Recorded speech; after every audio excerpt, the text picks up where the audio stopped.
Artemis Fowl, Chapter 9, Part 4. Artemis, give it up!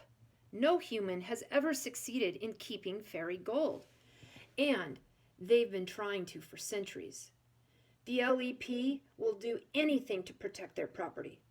Artemis shook his head amused. I've told you.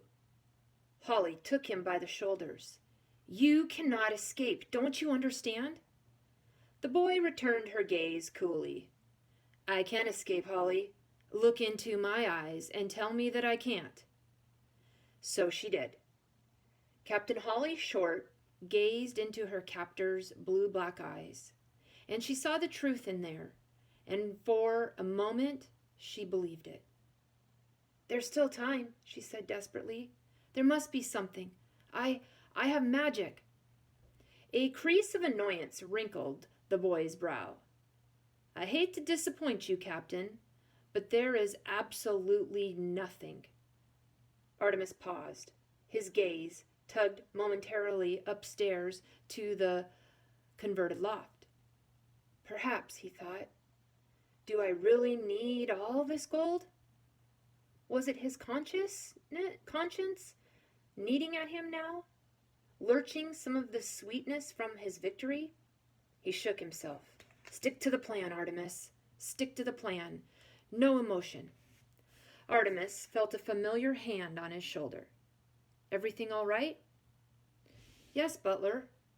Keep unloading and get Juliet to help. I need to talk to Captain Short. Are you sure there's nothing wrong? Artemis sighed. No, old friend, I'm not sure. But it's too late now. Butler nodded, returning to the task at hand. Juliet toddled along behind him like a little retriever. Now, Captain, about your magic. What about it? Holly's eyes were hooded with suspicion. What would I have to do to buy a wish? Holly glanced at the trolley. Well, that depends. What do you have to bargain with? Route was not what you called relaxed. Increasingly wide bands of yellow light were poking through the blue rinse, meaning minutes left. Only minutes.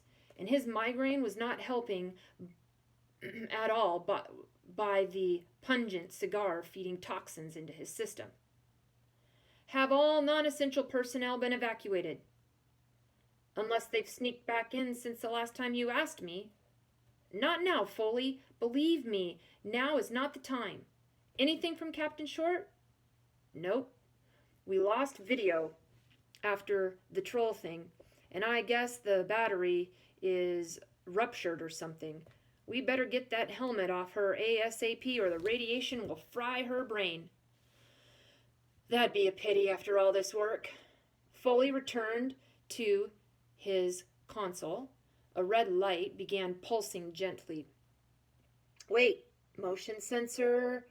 We've got activity by the main entrance. Root crossed to the screens. Can you enhance it? No problem.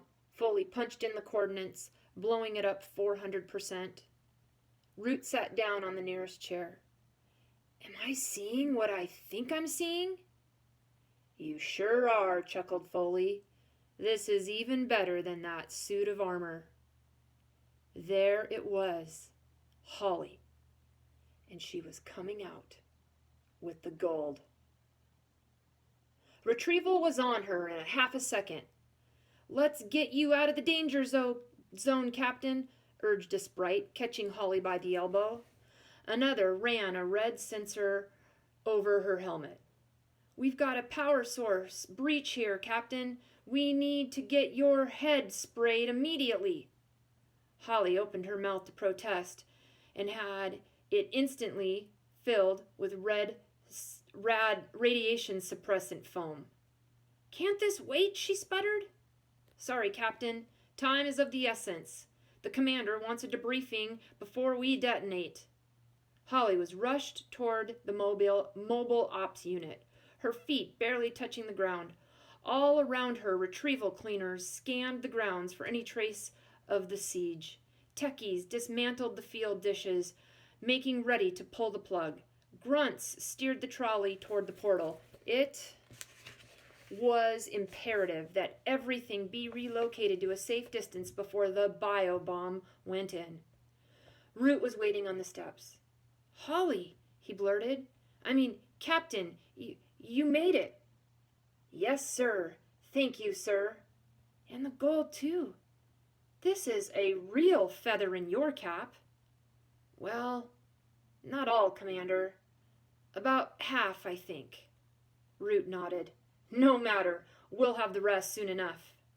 Holly wiped the radiation foam from her brow. "I've been thinking about that, sir. Fowl made a mistake. He never ordered me not to re-enter the house. And seeing as he brought me in there in the first place, the invitation still might stand. I could go in and mind sweep the occupants.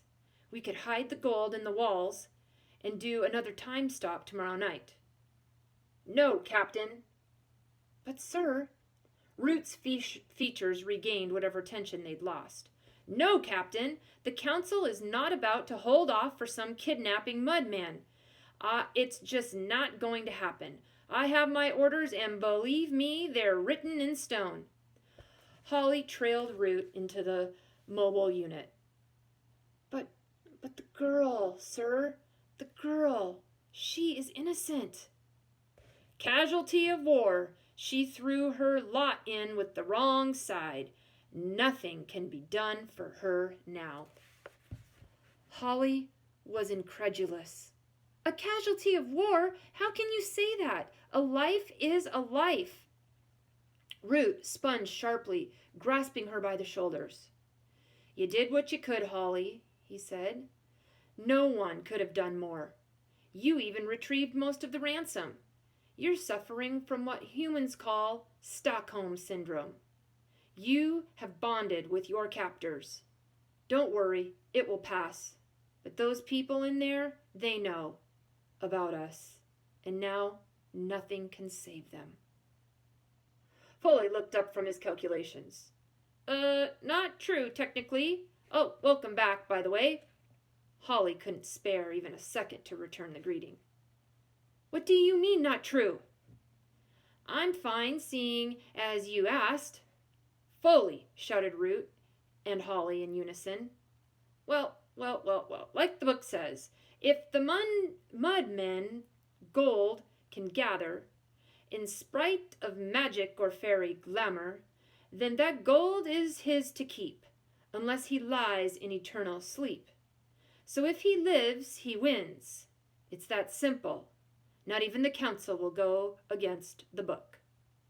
Root scratched at his chin. Should I be worried?" Foley laughed mirthlessly. "No, those guys are as good as dead. As good as isn't good enough. Is that an order?" "Affirmative, soldier." "I am not a soldier," said Foley, and he pressed the button. Butler was more than a little surprised. "You gave it back?" Artemis nodded. "Yeah, about half. We still have quite a nest egg. About $15 million at today's market prices." Butler usually wouldn't ask, but this time he had to. "Why, Artemis? Can you tell me?" I suppose so," the boy smiled. "I felt we owed the captain something, for services rendered." "Is that all?" Artemis nodded. "No need to talk about the wish. It could be perceived as weakness." Said Butler, smarter than he looked. "Now, we should celebrate," enthused Artemis, deftly changing the subject. "Here's some champagne. I think that will do." The boy strode to the kitchen before Butler's gaze could dissect him. And by the time the others caught up, Artemis had already filled 3 glasses of Dom Perignon champagne. "I'm a minor, I know, but I am sure Mother wouldn't mind, just this once." Butler felt that something was not right. Nevertheless, he took the crystal glass that was offered to him. Juliet looked at her brother. "Is this okay?" "I suppose so." He took a breath. "You know, I love you, don't you, sis?" Juliet scowled, something else that the local louts found very endearing. She smacked her brother on the shoulder. "You're so emotional for a bodyguard." Butler looked at his employer and looked him straight in the eye. "You want us to drink this?